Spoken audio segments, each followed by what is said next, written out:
ಕೊಪ್ಪಳ ಜಿಲ್ಲೆಯ ಈ ತಾಲೂಕು ಬರಪೀಡಿತ ಅನ್ನೋ ಹಣೆಪಟ್ಟಿ ಪಡ್ಕೊಂಡಿದೆ. ಮಳೆಯನ್ನೇ ಆಶ್ರಯಿಸಿದ ಈ ತಾಲೂಕಿನ ಜನರಿಗೆ ಕೃಷ್ಣಾ ನದಿಯ ನೀರನ್ನು ತರೋ ಯೋಜನೆ ಭರವಸೆ ಮೂಡಿಸಿತ್ತು. ಆದರೆ ಮಳೆಗಾಲ ಮುಗಿತು, ಆದರೂ ಕೆರೆಗಳಿಗೆ ನೀರು ಬರಲಿಲ್ಲ.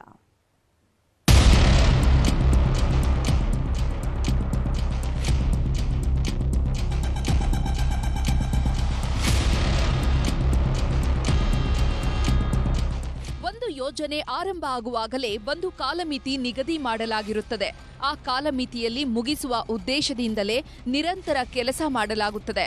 ಆದರೆ ಸರ್ಕಾರದ ನಿರ್ಲಕ್ಷ್ಯ, ಅನುದಾನ ಕೊರತೆಯಿಂದ 5 ವರ್ಷವಾದರೂ ಯೋಜನೆ ಮುಗಿಲಿಲ್ಲ, ಕೆರೆಗಳಿಗೆ ನೀರು ಬರಲಿಲ್ಲ. ಇದು ಕುಷ್ಟಗಿ ತಾಲೂಕಿನ ರೈತರ ವ್ಯಥೆ.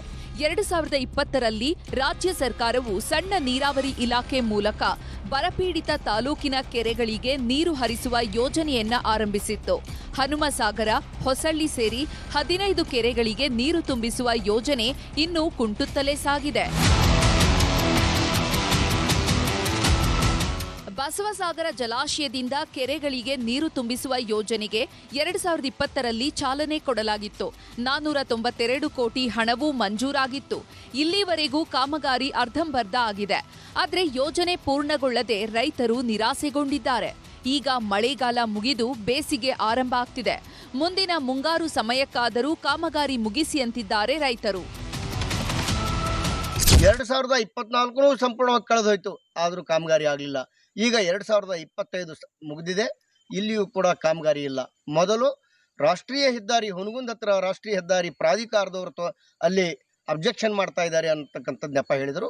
ಈಗ ಅಲ್ಲಿಯ ಖಾಸಗಿ ಮಾಲೀಕತ್ವ ಹೊಂದಿರತಕ್ಕಂಥವ್ರು ಕೆಲವು ವಿರೋಧ ಮಾಡ್ತಾ ಇದ್ದಾರೆ ಅಂತ ಹೇಳಿ ನೆಪ ಹೊಡಿದ್ದಾರೆ. ಇದೇ ರೀತಿಯ ಕುಂಟು ನೆಪ ಒಡ್ಡಿ ಕಾಮಗಾರಿಗಳನ್ನು ಅಪೂರ್ಣಗೊಳಿಸಿದ್ದಾರೆ. ಕರ್ನಾಟಕ ಸರ್ಕಾರಕ್ಕೆ ನಾನು ಹೇಳಲಿಕ್ಕೆ ಬಯಸ್ತೇನೆ, ಈ ಮಾರ್ಚಿನ ಒಳಗಡೆ ಕಾಮಗಾರಿ ಸಂಪೂರ್ಣ ಆಗಬೇಕು. ಜೂನ್ ಜುಲೈ ಮಳೆಗಾಲದಲ್ಲಿ ಕುಷ್ಟಗಿ ತಾಲೂಕಿನ 15 ಕೆರೆಗಳನ್ನು ತುಂಬಿಸಲಿಕ್ಕೆ ಕ್ರಮ ತಗೋಬೇಕು ಅಂತ ಹೇಳಿ ನಾನು ಈ ಮೂಲಕ ಒತ್ತಾಯಿಸ್ತೇನೆ.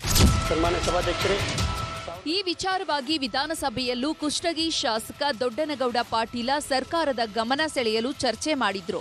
ಯೋಜನೆಗೆ ಎದುರಾಗಿರುವ ತಾಂತ್ರಿಕ ತೊಂದರೆಗಳನ್ನು ಬಗೆಹರಿಸುತ್ತಿಲ್ಲ, ಕೆರೆಗಳಿಗೆ ನೀರು ಬಾರದೇ ಇದ್ರೆ ಜನ ಬಂದು ಗಲಾಟೆ ಮಾಡ್ತಾರೆ ಅಂತ ಎಚ್ಚರಿಸಿದ್ದಾರೆ.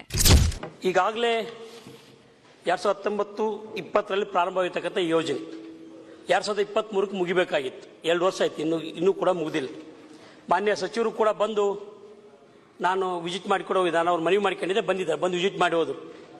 ಆದರೂ ಇನ್ನೂ ಯಾವುದೇ ಥರದ ಪ್ರೋಗ್ರೆಸ್ ಇಲ್ಲ. ಯಾಕಂದ್ರೆ ದೊಡ್ಡ ದೊಡ್ಡ ಕೆರೆಗಳು ಇರ್ತಕ್ಕಂಥವು, ಇದರಲ್ಲಿ 15 ಕೆರೆಗಳು ತುಂಬಬೇಕಾಗಿರ್ತಕ್ಕಂಥದ್ದು. ಇದು ಇನ್ನೂವರೆಗೂ ಕೂಡ ಪ್ರೋಗ್ರೆಸ್ ಆಗ್ತಾ ಇಲ್ಲ. ಪ್ರತಿನಿತ್ಯ ಬೆಳಗಾದ್ರೆ ರೈತರು ಬಂದು ನಮ್ಮ ಮನೆ ಗಲಾಟೆ ಮಾಡ್ತೀವಿ, ಯಾವಾಗ ತುಂಬಿಸ್ತೀರಿ ಇದು?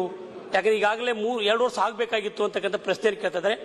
ವಿಸಿಟ್ ತಾವು ಮಾಡಿದ್ರೆ ತಮ್ಗೆ ಅಭಿನಂದನೆ ಸಲ್ಲಿಸ್ತೇನೆ. ಆದರೆ ಯಾವಾಗಿದು ಮುಗಿತೈತೆ ಅನ್ನತಕ್ಕಂಥದ್ದನ್ನು ಬಹಳ ಸ್ಪಷ್ಟವಾಗಿ ಹೇಳ್ಬೇಕಂತಕ್ಕಂಥ ವಿನಂತಿಯನ್ನು ಮಾಡಿಕೊಳ್ತೇನೆ. ಈ ಬಗ್ಗೆ ಸದನದಲ್ಲಿ ಉತ್ತರಿಸಿದ ಸಣ್ಣ ನೀರಾವರಿ ಇಲಾಖೆ ಸಚಿವ ಬೋಸರಾಜ್, ಈ ಹಿಂದೆ ಇದ್ದ ಅಡಚಣೆಗಳನ್ನು ನಿವಾರಿಸಲಾಗಿದೆ. ಕೆಲವು ಕಡೆ ಹೆದ್ದಾರಿ ಕ್ರಾಸ್ ಮಾಡಬೇಕು, ರೈತರಿಂದ ಅಲ್ಲಲ್ಲಿ ಅಡ್ಡಿ ಇದೆ, ಎಲ್ಲವನ್ನ ಬಗೆಹರಿಸಿ ಬೇಗ ನೀರು ನೀಡುತ್ತೇವೆ ಎಂದಿದ್ದಾರೆ. ಈಗ 18 ಕೆರೆಗಳಿಗಂತೂ ನೀರು ತುಂಬ್ತಾ ಇದ್ವಿ. ಈಗ ಉಳಿದಂಥದ್ದು ನಾವು ಹೇಳಿದ್ವಲ್ಲ, ಈಗ KBJ ಅನ್ನೋ ಹಂತ ಇದರ ಪ್ರಕಾರ ಬರಬೇಕದು. ಅವರ ಲ್ಯಾಂಡ್ ಎಕ್ವಿಷನ್ ಕಂಪ್ಲೀಟ್ ಆಗ್ತಾ ಇದೆ, ಆ ಪ್ರೋಸೆಸ್ ಆಗ್ತಾ ಇದೆ. ಅದು ಕೂಡ ಮಾಡ್ತೀವಿ. ಮೊದಲು ಹಳೆಯ ಸ್ಕೀಮ್ ಏನದ ಅದಕ್ಕೆ ನೀವು ಹೇಳ್ದಂಗೆ 2-3 ಕಡೆ ತಡೆ ಇದೆ. ಅದನ್ನು ಈಗಾಗಲೇ ನಾವು ನ್ಯಾಷನಲ್ ಹೈವೇ ಹತ್ರ ಮಾತಾಡಿದ್ವಿ, ಅದು ಸರಿಪಡಿಸ್ತಾರೆ. ಇದನ್ನು KBJ ಹತ್ರ ಮಾತಾಡಿ ಆದಷ್ಟು ತೀವ್ರದಲ್ಲಿ ನಮಗೆ ಮೊದಲ ಹಂತದಲ್ಲಿ ಇರ್ತಕ್ಕಂಥವೆಲ್ಲ ನಿಮಗೆ ಜುಲೈ ತಿಂಗಳೊಳಗೆ ಕಂಪ್ಲೀಟ್ ಮಾಡುವಂಥ ಪ್ರಯತ್ನ ನಾವು ಮಾಡ್ತಾ ಇದ್ದೀವಿ.